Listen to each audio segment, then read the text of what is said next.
up.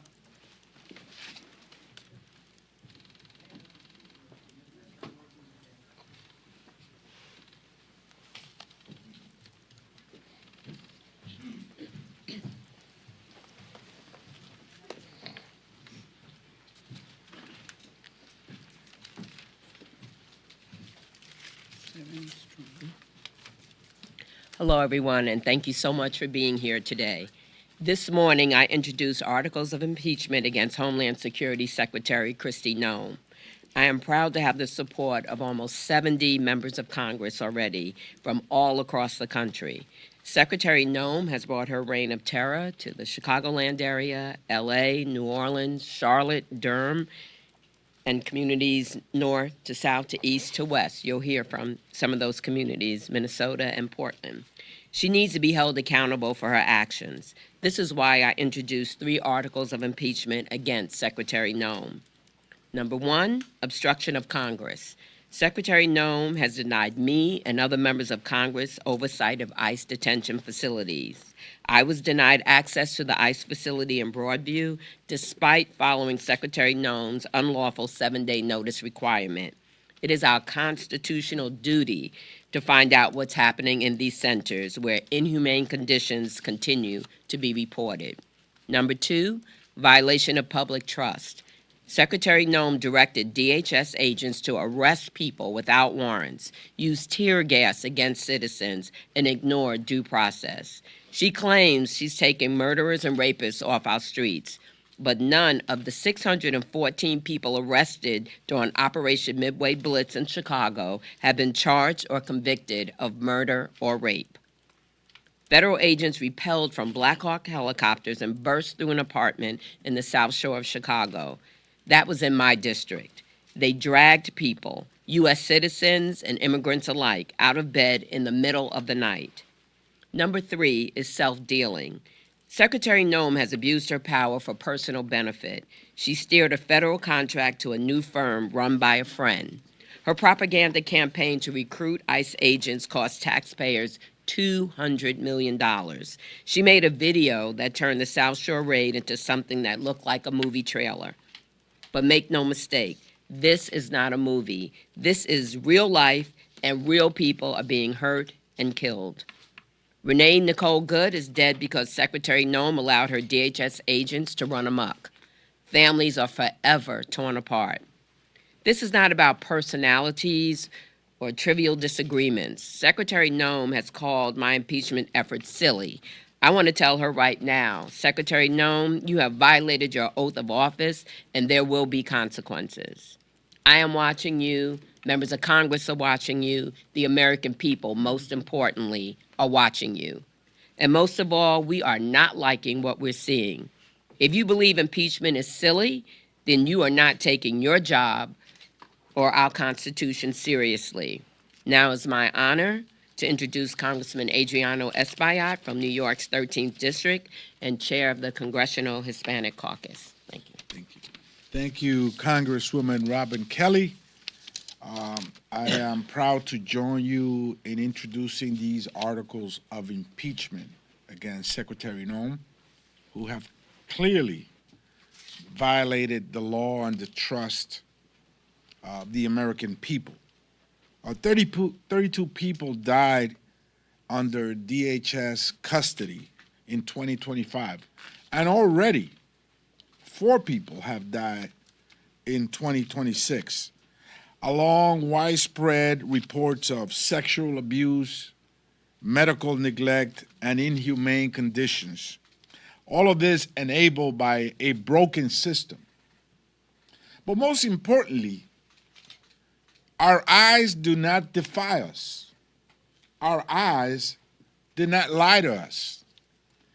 We see, as the rest of the world has seen, have women are being violently pulled out of their cars and assaulted in front of the American people and in front of the eyes of the world. How a woman was shot in the face as America watched on TV and as the rest of the world watched of this heinous murder. We've seen how not only immigrants, but green card holders, TPS recipients, farm workers, and even American citizens are being stopped illegally, cuffed, detained, and in some cases arrested and deported. I went to Monterrey, Mexico, where I met with 4 children, U.S.-born children, American citizens, that were sent to Mexico with their parents, including a young girl with a chronic cancer condition in her brain that needed immediate medical attention in a hospital in Houston, Texas. So this is a human rights violation, a blatant human rights violation. This is only seen in aggressive dictatorships across the world. And so that's what we have. This is the Trump dictatorship. Do you think that a dictatorship knocks on your door and gives you a dozen roses when you open it? A dictatorship takes away your rights, your fundamental rights. It creeps up behind you and it assaults you. Eventually, it knocks on your door and shoots you. This is what's happening in America today. And so that's why it is important to hold the secretary accountable. This is enshrined in our laws and our Constitution. We must exercise our oversight powers. Congresswoman Velasquez and I went to 26 Federal Plaza, where we were denied entry to an ICE building. Subsequently, we went to court, and we had a favorable decision by that court to allow us to exercise our oversight powers.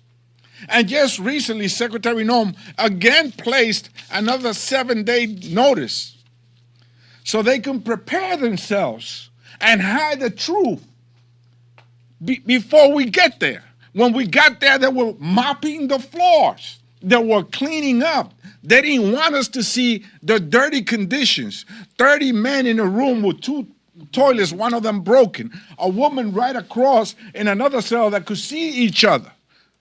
No confidentiality at all. This is inhumane and warrants an impeachment proceeding. Esto es inhumano.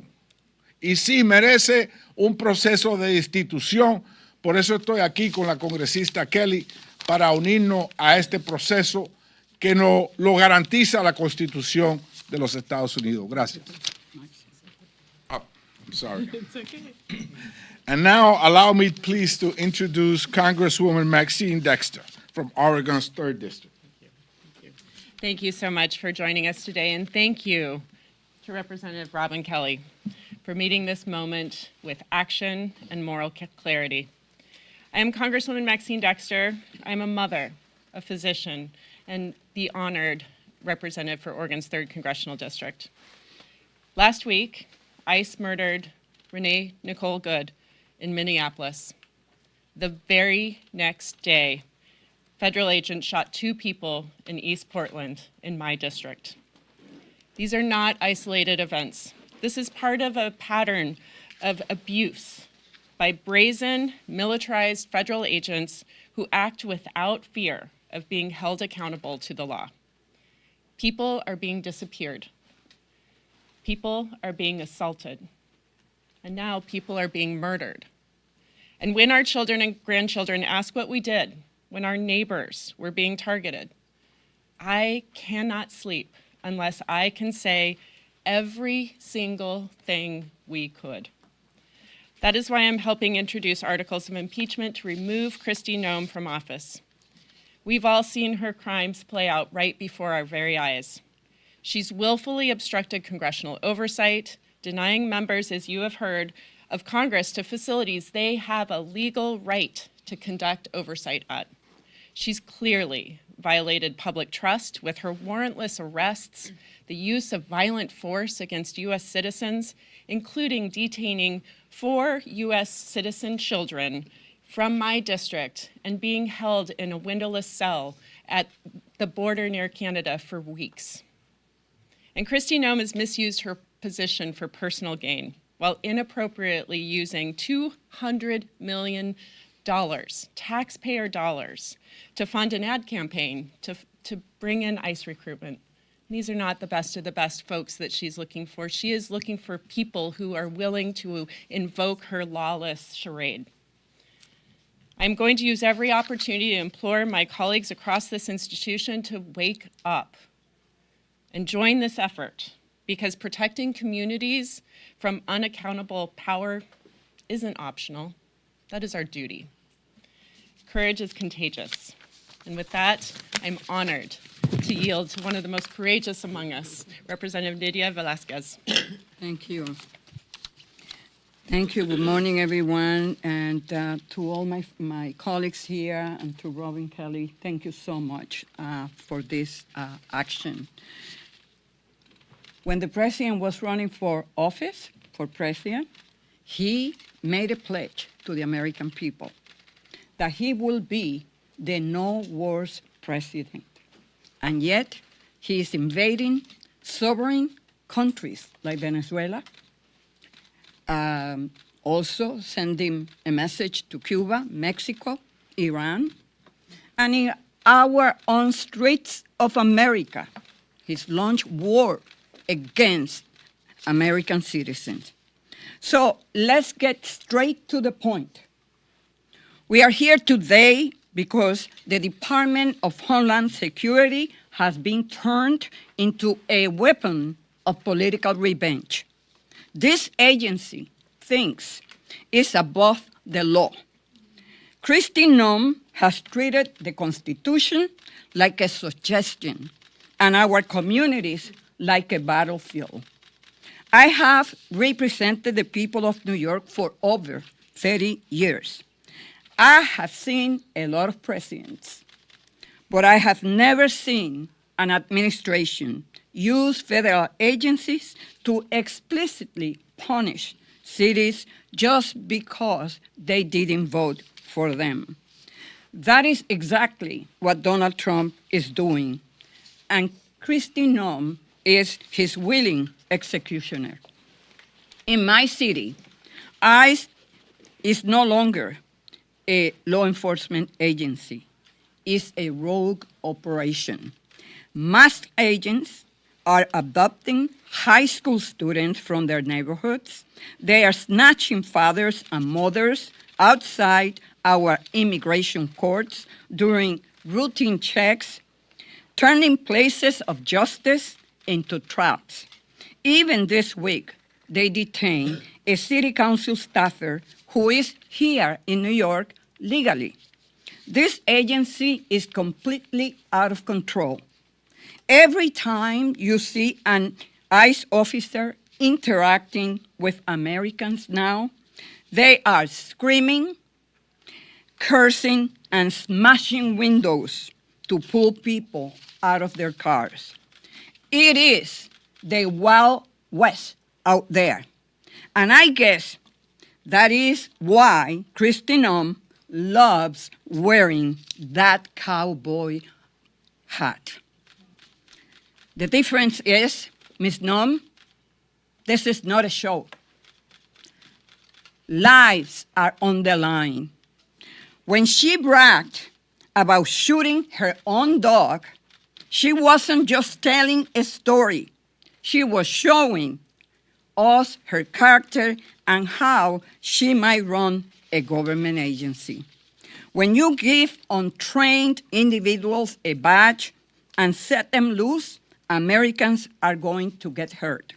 Just like we saw last week in the tragic killing of Renee Nicole Good. And what was Kristi Noem's response? Did she demand an investigation? No, she went on national television and smeared a dead American as a domestic terrorist. The articles we are filing today lay it all out. The obstruction of Congress, the violation of the public trust, and the self-dealing. While her agents are out there shooting citizens, Noem is busy funneling hundreds of millions in taxpayers' dollars to her friends at agencies through emergency contracts.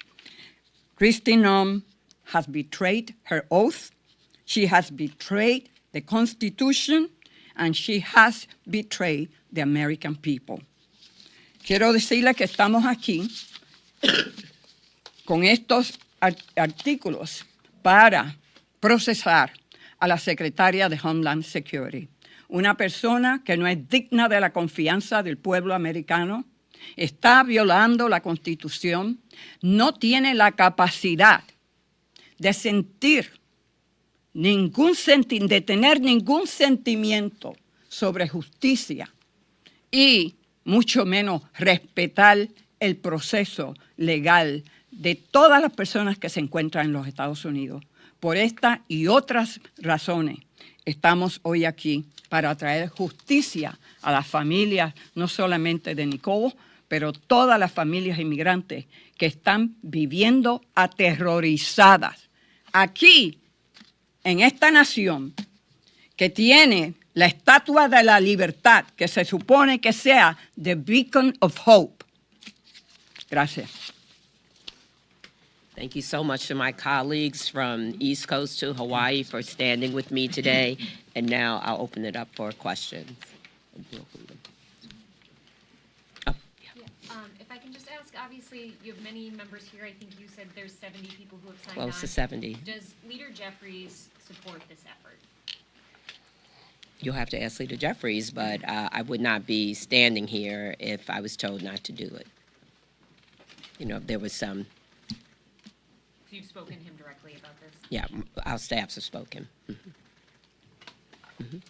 It was 50 just some time ago. It's 70 today. Do you anticipate that the majority of the caucus will eventually sign on to this effort? Yeah, I expect more to sign on. That's what we're doing now, trying to build more sponsors of the legislation. I mean, people joined on quickly. You know, when I put it out there, people contacted me almost immediately, and it's been growing and growing and growing as people find out about it. And just to follow up to that, have you encountered any resistance from Democrats? Not really. You know, I can't say there's all different kind of people. If you look at who signed up, you know, in all different caucuses, as you see right here, you know, there's many different people that have signed on. So, you know, not really. I wanted to ask, why do you think so many folks have signed on? There are a lot of proposals around reining in ICE, reining in DHS. Why do you think that impeaching the secretary is something that has rallied so many members of the caucus towards the effort that you're pursuing? I just feel like enough is enough. We've been working on this for a little while. This wasn't just a, you know, a knee-jerk reaction because, of course, they've been in Chicago, you know, for so very long. And I know other colleagues are working on other parts, and I believe that people will join, you know, with those colleagues too. But I just think that people are sick of it, and anyone can answer the question because they've signed on. So I don't know. I could add that public sentiment is everything. We are watching the polls. The American people are upset. They didn't sign on for this. The most fundamental principle and value for the American people is fairness and humane policies, not beating the shit out of people, especially vulnerable women and children. Yeah, Angie was. Let me just say that while everybody is vulnerable, I can attest to the fact that the Latino community, as chair of the Congressional Hispanic Caucus, has been disproportionately targeted to the degree that even in Minnesota, where there's a clear intent to go after the Somalian community, the vast majority of the people arrested are Latino men. For that reason, I will be going Friday to Minnesota, as I went to Chicago for the shadow hearing there. Para que todos sepan, la comunidad latina está desproporcionadamente afectada por este asalto. En Minnesota, la gran mayoría de personas que son arrestadas son hombres latinos. En Chicago, también la gran mayoría de personas arrestadas son latinos. In New Orleans, the people targeted are workers, from Honduras that went to New Orleans to rebuild the city after Katrina. So this is a hit job against Latino communities.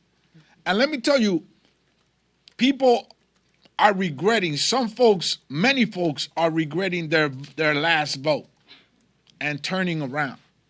And so I would like to stress that because I think that's an important factor. Well, I can just speak to my constituents in Minnesota. We are being terrorized by Homeland Security and ICE and Secretary Kristi Noem's orders in the state of Minnesota right now. And let me be clear, immigrants, it is violating the rights of American citizens in our communities.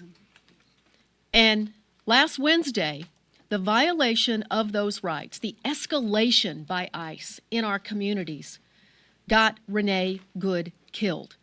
And now this administration is going after her widow and going after her and 6 U.S. attorneys who, by the way, are patriots in Minnesota at the U.S. Attorney's Office had said, no, we are not this. This is not who we are as Minnesotans. This is not who we are as Americans. And so I believe you will continue to see members of Congress from across the ideological spectrum stand up, speak out, because we know the difference between right and wrong, and Americans can see with their own eyes that what's happening in Minnesota and in Illinois and most possibly coming to New York is just plain wrong.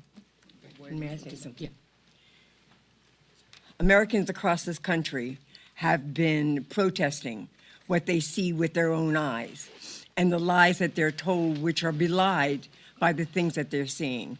They're out there protesting, and they expect Congress to use every tool that we have to push back, to hold accountable, and to show the American people that we are fighting for this democracy, for constitutional laws, and for treatment and respect of all of our communities. So that happens to be a time when you had the horrible situation in Minnesota. We've had the horrible situation in other cities. This particular resolution comes just at a time when enough is enough is enough. And people are looking to us to do everything we can to show that we have responsibility in this space. Also, I wanted to say that I've gotten phone calls, and I know my colleagues have too, from constituents, but from people from across this country. People, I do not represent people in different states encouraging what we're, trying to do. The other thing is, you asked me about Leader Jeffries, that we have concentrated so much on, the cost, affordability, and health care, and I never want to detract from that. But when you think about it, and we work with many different people and committees, but this is affecting people's health care. This is affecting affordability. When I think about Chicago and people afraid to go to work, when I think about restaurants that don't have as many people coming to eat there, when I've heard stories about people afraid to go to the doctor, afraid to take care of their health because they're afraid to come outside. I had a town hall meeting in a grocery store, and people told me stories how they're just simply afraid to go outside, whether it's shopping, whether it's going to work, whether it's going to healthcare, to their healthcare needs. So this is affecting, it's widespread. It's widespread. I'm not good at this, so. When you think about impeachment, obviously there's a numbers game that's involved with that. If you put the merits of your resolution aside and think about just that numbers game of getting passage in the House and conviction in the Senate, is this more about sending a political message right now or previewing the playbook for Democrats should you take back the majority? Or what's sort of the impetus? Is it just striking the moment with current events? For me, and others can answer, it was like Congresswoman Bonnie Watson-Coleman said, enough was enough, and I just feel like we need to use every tool in our toolbox. If we do nothing, nothing will happen. And so just really now trying to build on momentum, getting as many people signed on as possible. That's the first step. If I can just add, we cannot be cynical at this moment. We have to stand up for our country, and if we are cynical that nobody's going to join or we're not going to get it passed, nothing happens. And we proved that with the ACA extended premium or the tax credit extension. People thought that there was no way that we would pass that in the House, and we have to continue to message what's right. The American people can see what's happening is wrong. They want us to act. I had a town hall in less than 24 hours where standing perpetual applause for impeaching Kristi Noem. Like, the people want us to do something, and that's our job. You talk about using every tool in the toolbox. If this effort does not gain enough momentum, what other options are House Democrats considering? There's been a lot of talk of defunding ICE through the appropriations process, also abolishing ICE. What options are on the table? Well, actually, I think at this point, all options are on the table. We just have to see, what's going to work, and we have to have, more discussion around it. But yes, I've heard conversation around that too. But those are all tools in the toolbox that we have to look to. I'm hoping, maybe I'm an optimist, but I'm hoping against hope that when she sees, as people have talked about, the momentum, the public, the polls that are so much against what she's doing, that she will realize that she's a public servant and that she's serving the American people, and the American people do not like what she's doing or what they're seeing. Thank you. The situation in Portland's been brought up. When we talk about this, when, DHS side of the story is that the individual involved driving the car was a member of Tren de Aragua or believed to be a member of Tren de Aragua. They're alleging that the driver weaponized their vehicle against law enforcement. Is it okay to be lumping these cases together, consider that Renee Nicole Good was not a member of a gang, and does that hurt the effort at all? Yeah, what I'll just say is that the first and foremost issue is that people have rights. Due process is available and a right to every single person in this country. You do not become the executioner because somebody is driving away, and that is absolutely a principle that our law enforcement in Portland has really been very intentional about rebuilding trust in the public right now. So these sorts of lawless activities undermine trust with our public officials, our law enforcement agencies that really are doing the right thing. So I think it's important that people get their day in court, that they are prosecuted if they are criminals. This is the same issue when Abrego Garcia was taken to El Salvador. It is a right to be able to prove your innocence or be found guilty in a court, and that is what these folks are not getting. And even though you differentiated with Renee Good, they still called her a domestic terrorist. So. Thank you guys so much. Thank you.